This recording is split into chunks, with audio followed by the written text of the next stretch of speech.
What is happening, everybody? We're live. Just up the phone a little bit, sitting behind the desk, and kind of give us a second because I'm sure some people are gonna come in as the live stream's going on. I'm doing it at 4 o'clock in the afternoon, of course, which means that a lot of people might not even watch it live, so I won't spend too much time waiting. But wanted to make a video, and it's going to be kind of short, you know, quick little live stream video where I talk about what just happened and what I know right now. So essentially, I was just visited by a process server for my local sheriff's department, and he handed me this, which is a court summons, and it's a very interesting court summons. It's called a warrant in debt. So what a warrant in debt is if you bought something on a contract and you're supposed to pay for it and you don't, then what they can do is file a warrant in debt with your local court. Here in Virginia, we call it a general district court. The situation this is related to is the Nissan Altima that I ended up having to get a mechanic storage lien on to get the title and everything else, and after doing that and putting some of my own money into it on top of that and putting more and more repairs in it, I found that it was basically stuck in what is the equivalent of first gear in that car. Now, I'm not going to get into too much detail, but I posted it for sale after I had all the paperwork properly assigned to me. I sold it for next to nothing, car booked for about $3,000, and I sold it for the hefty sum of $1,199 because it had transmission issues, which was fully disclosed in the ad, along with the proper mileage, and also disclosed in the original ad was the fact that it was in fair condition. Now, this is sort of an ongoing court case, so I can't get in too much detail just yet, but I am quite confident that this will be dismissed. Whether it will be dismissed with or without prejudice, which means whether or not the person who bought it can bring it up in court again, I'm not sure, but I guarantee this particular case is going to be dismissed, and I'm going to explain exactly why. So they went to my local court and filed a warrant in debt, which generally, like I said, is associated with contract sales or contract services. So if somebody comes and does work on your house and you're supposed to pay them for the work that was done on your house, and you have an agreement for that payment, and you don't pay them, then they can go to the court and get a warrant in debt. This is not meant to be something that you would go and claim some type of damages, some type of punitive action, or anything like that. So he's already filed this wrong to start off with, but continuing on, let me read through it. So it's a couple of interesting things. So I sold the car for $1,199. He is trying to claim, and this is exactly how it's worded, so-and-so claims that the defendants owe the plaintiffs a debt in the sum of $2,049. So how do you buy a car for $1,199 and say that the person you purchased it from, without any warranty expressed or anything on paper about a warranty? So basically, in my state, unless you buy from a dealer, and even if you do buy from a dealer, generally, unless a warranty is written out and specifically what is covered in that warranty, it's assumed an as-is deal. Now, dealerships have to provide a buyer's guide which says clearly that it's as-is, but that burden is not laid upon private sales.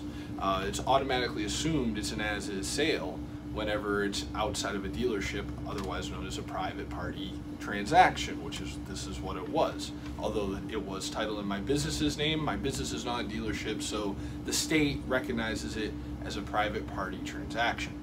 So he purchased a car for $1,199, is now trying to say that I owe him a debt of $2,049 with 0% interest, which is great. and $61 in court fees on top of that. So basically $2,100 is what he's trying to claim on a $1,199 car. Then it asks, it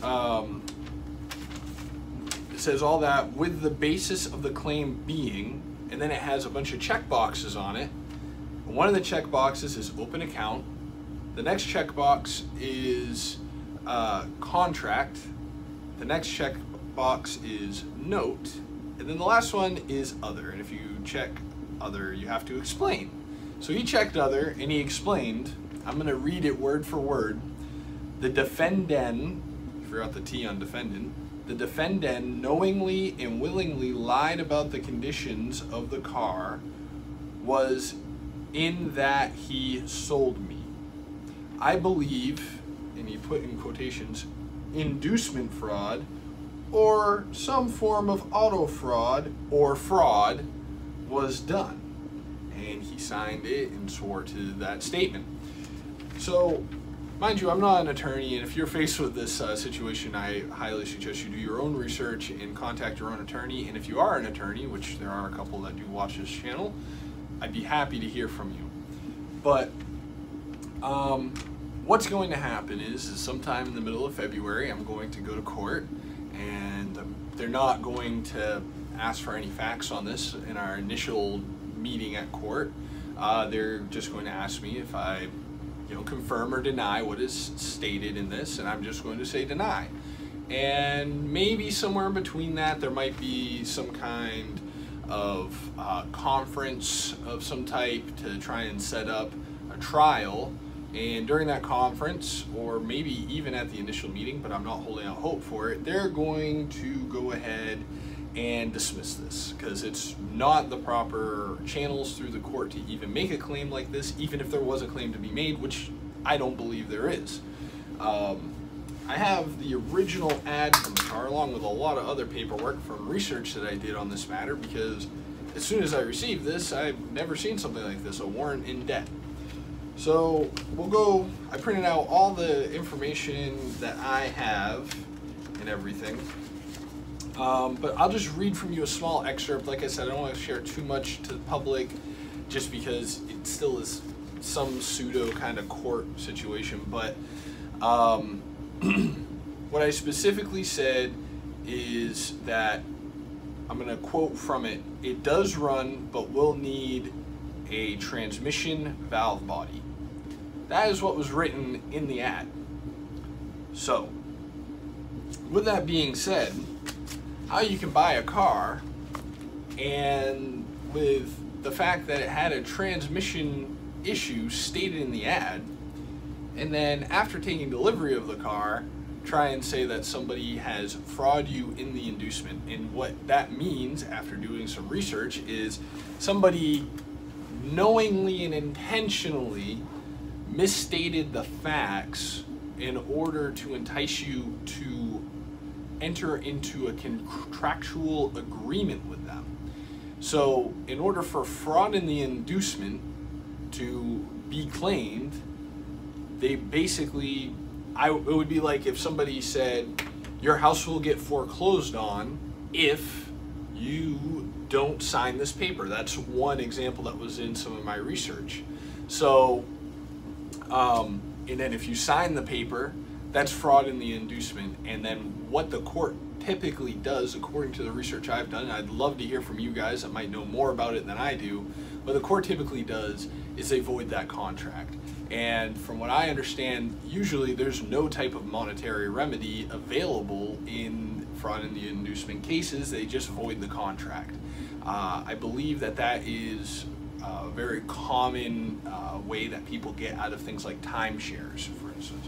So that's the only specific claim he's made. But even if he was going to make a claim of fraud in the inducement, a warrant in debt would not be the proper channel to do this through. So, like I said, am I right? Am I wrong? I know I didn't share that much information because it is an open court case and I can't just make videos of every single thing. I still have to talk to an attorney, and I'm sure an attorney would hate me even making a video about this. But it's just comical to me because people, I don't understand what people think, right? I almost wonder if this man intended to do this from the moment he bought this car, because it specifically said that it had a transmission issue. When we test drove it, I displayed the transmission issue, and I also showed him on my scan tool what the code for the transmission issue was before there was any exchange of money. So that in itself should be enough to say that there was no fraud committed here. Now, if you buy the car, and this happens every day of the week, people buy cars and other small issues arise, varying in cost. That's what it is when you buy a used car. And he bought this car at less than half of the book value if it were a running, operating, perfect car. So, you know, when you do that, when you go and you look at a car that would normally book for over $3,000 in a lot of cases, for this particular Nissan Altima, a lot of the NADA value was actually over $3,000, and you buy it for $1,200, there should be some type of expectation that you might have to do some work to it, and that's totally reasonable because you're getting it for such a low price. So, guys, I don't know, if you're in the market for a cheap car and you want it to be perfect, you better make sure that you've got the money to pay for the value of the car. If you buy a car under value, you're gonna have to make some repair to it, guaranteed. That's why it's cheap. That's the point. People do that with houses, people do that with cars, people do that with electronics. You go on eBay and you look at electronics with problems stated in them, they're all cheaper for the fact that they have issues with them. So I'm trying to decide if I want to make some type of counterclaim. I don't want to disclose everything that's going on, because, you know, word can spread. You guys could share this video to the guy that's the defendant. I'm not going to give out his name to make it easy, but yeah. Paul Tracy says he's going to sue me as well, and I'm going to call the fashion police on me. Yeah, well, the fashion police would arrest me on the spot. So please don't. But yeah, I don't know. It's just funny to me. I may or may not hire an attorney to litigate this for me. If I do, I'm definitely going to make it wouldn't be a counterclaim, because this is not even the correct channel of the court in the first place. I would have to start a new claim, and he's in another county, so it would have to be through his county's court, because you have to do it in the county that the defendant resides in. But I may go over to his county, it's the next one over, and make a claim against him. But I want to consult an attorney before I get into any details about that and what I can tell you guys.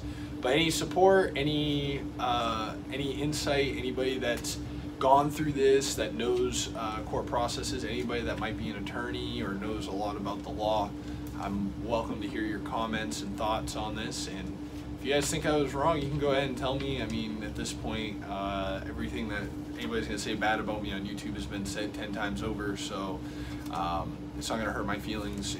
I can take criticism and all that. I'm really, when I got this, I sat around and I thought to myself for a while, what did I do wrong? So Jake says, was he buying it for parts?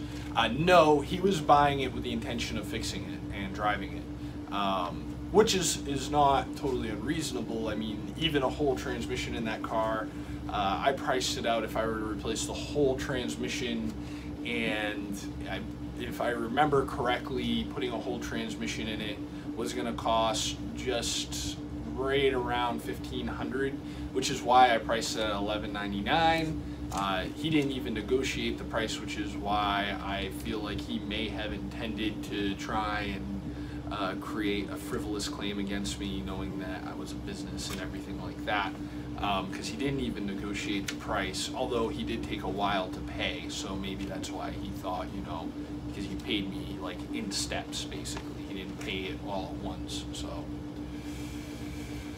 have you had a conversation with him before he sued? Yes, I did. So he decided to take it to the Nissan dealer, which for an 08 car, not under warranty, taking it to any dealership for service is probably ill-advised just because of price. But he did have me tow it to the Nissan dealer for him, because there was a possibility of it just being an electronic issue, and I had told him, I said, you probably want to just clear that up and see if it just needs like a reflash through the dealer computer, and I'm not going to say too much more about that, but he brought it to the dealership and they pretty much said, well, you're going to have to put a whole transmission in it, and if you do it through us, it's going to be $5,100. So basically they want close to double what like any independent shop would want, which is common with dealers. After that point, he called me up demanding that I buy the car back from him, which I promptly said, well, the car was sold as is.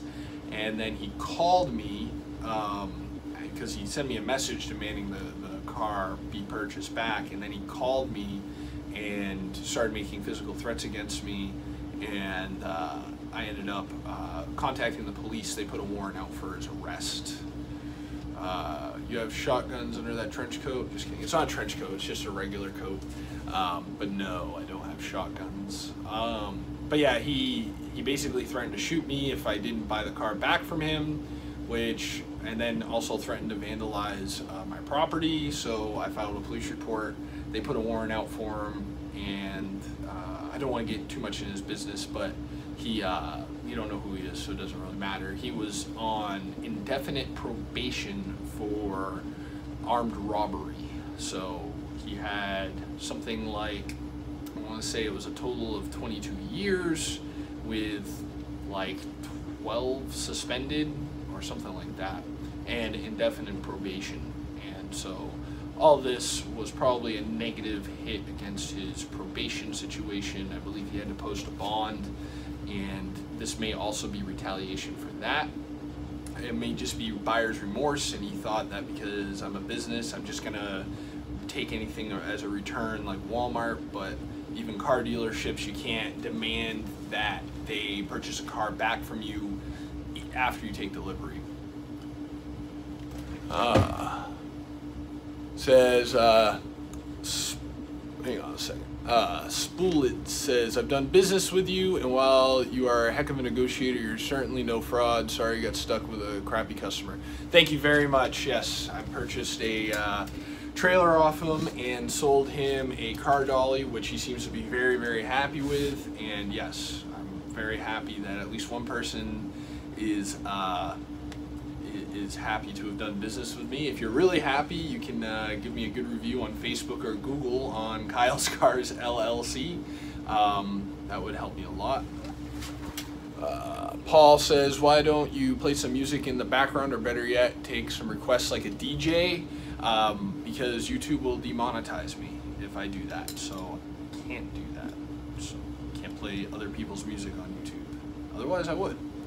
But yeah, I'm probably gonna cut it off. I'm already almost double the video that I intended to make, but I love that so many people have come to watch.